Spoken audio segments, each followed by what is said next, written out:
Născut în Iordania, Muhammed Muheisen este un fotograf multipremiat, cunoscut pentru capacitatea sa unică de a surprinde emoțiile și povestea din spatele fiecărei imagini. Cu o carieră de peste 2 decenii, el a documentat unele dintre cele mai dramatice momente din istoria recentă, inclusiv crize umanitare și conflicte internaționale. În decursul carierei sale impresionante, Muhammed Muheisen a fost distins de 2 ori cu prestigiosul premiu Pulitzer pentru fotografie, reușind să capteze imagini care ilustrează realități dure, dar care, în același timp, transmit și o profundă empatie pentru subiecții săi. Ca fost fotograf șef al Associated Press pentru Orientul Mijlociu, Pakistan și Afganistan, Muhammed a acoperit conflictele din regiune și a documentat evenimente majore din Europa, Asia, Africa și SUA. A petrecut 4 ani în Pakistan, iar în ultimii ani a documentat criza refugiaților din Europa, munca sa axându-se recent pe problema minorilor, refugiați neînsoțiți, în acest sens realizând o serie de reportaje pentru revista National Geographic. Muhammed Muheisen documentează criza refugiaților din întreaga lume de peste un deceniu. Este fotograf National Geographic și fondator al fundației Everyday Refugees, iar fotografiile sale au fost publicate în cele mai importante publicații internaționale și expuse în galerii din întreaga lume. Într-un interviu exclusiv condus de Paul Renaud, expert în dezvoltare personală, doamnelor și domnilor, Muhammed Muheisen. Muhammed, it's been a pleasure looking at your photo exhibition bearing witness here in Bucharest. What you've achieved through your photography is truly remarkable. But what do you call yourself? When you meet people, I mean, I saw your website, you got multiple titles, but what do you call yourself? I'm a storyteller who deeply believes in the power of photography as a force for good. Storyteller? Yes, sir. And on top of that, of course, a human being. Okay. And do they get confused? They can't hear, this is some photographs, I mean, what is a storyteller? Somebody who tells stories, and in my case, it's through pictures. And what I mean by storyteller is someone who tells a story that matters, stories of human beings, and most of these people were forced to leave their homes and hopes and their families and memories behind, and went searching for a new safe home, so their stories matter. Of all the photos that you have in this exhibition, which one is closer to you, closer to your heart, and why?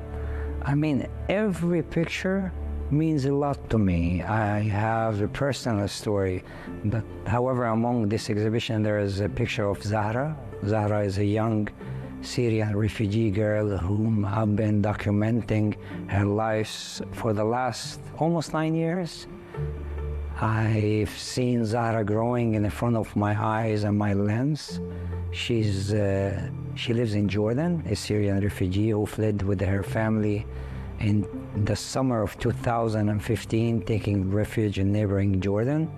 And I keep her story going. There is a hope out there, and we should never stop believing. So given your dedication to document refugee crisis across the world, capturing stories of people forced to leave their homes, what do you believe is a crucial lesson that humanity has yet to learn? Sympathy, feeling each other's pain, realizing that there is a world outside our world. Sometimes I've traveled to places and people has no idea what's happening outside their homes.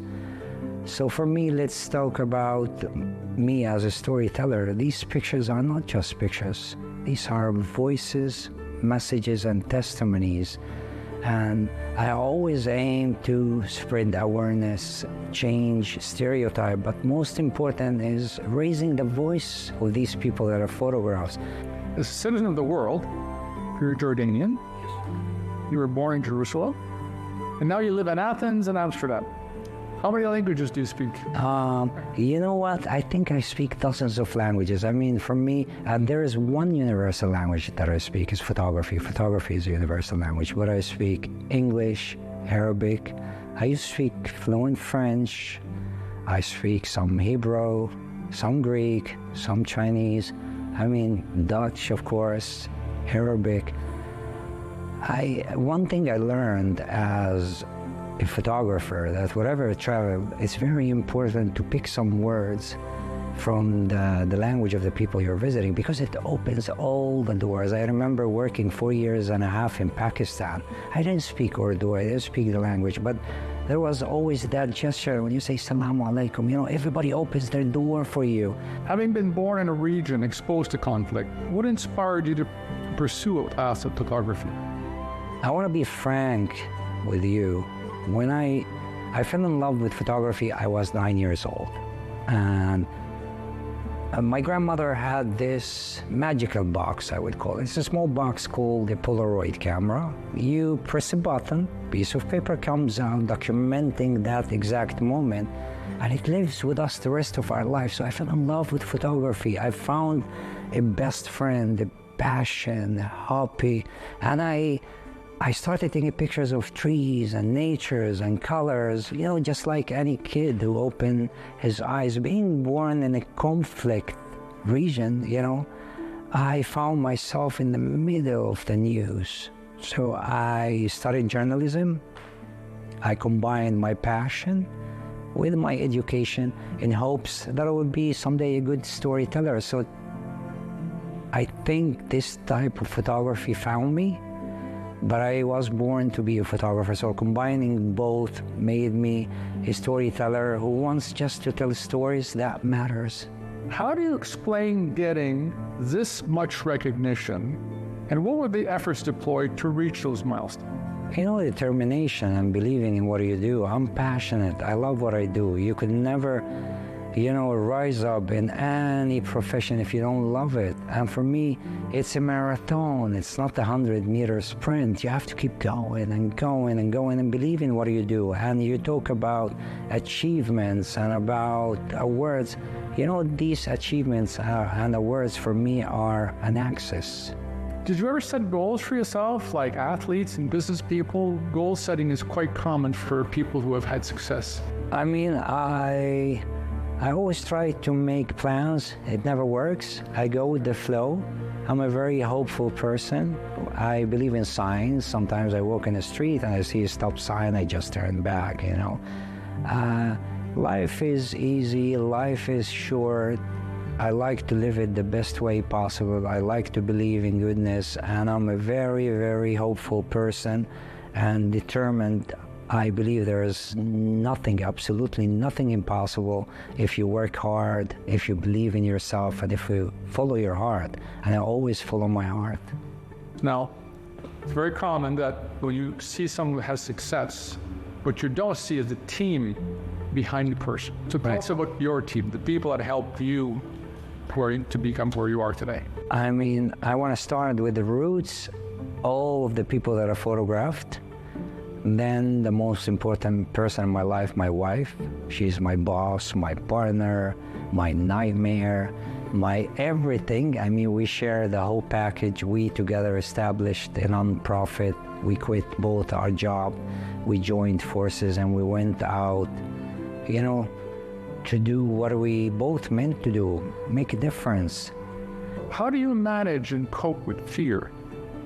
That's a very tough and good question. I mean, I've been there. There were stages in my life where I was literally that close to death.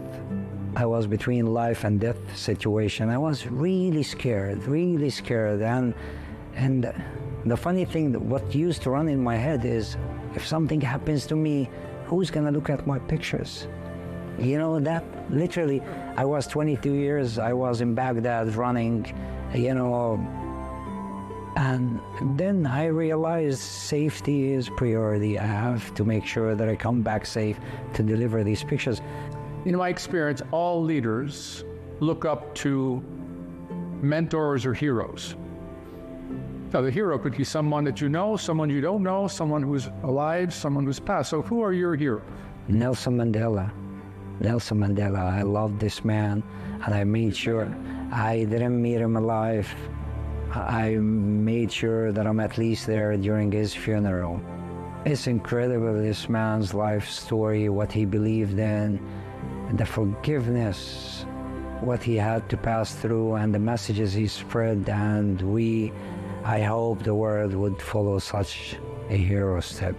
So it's the forgiveness that you were. Forgiveness, kindness, wisdom, and fearless.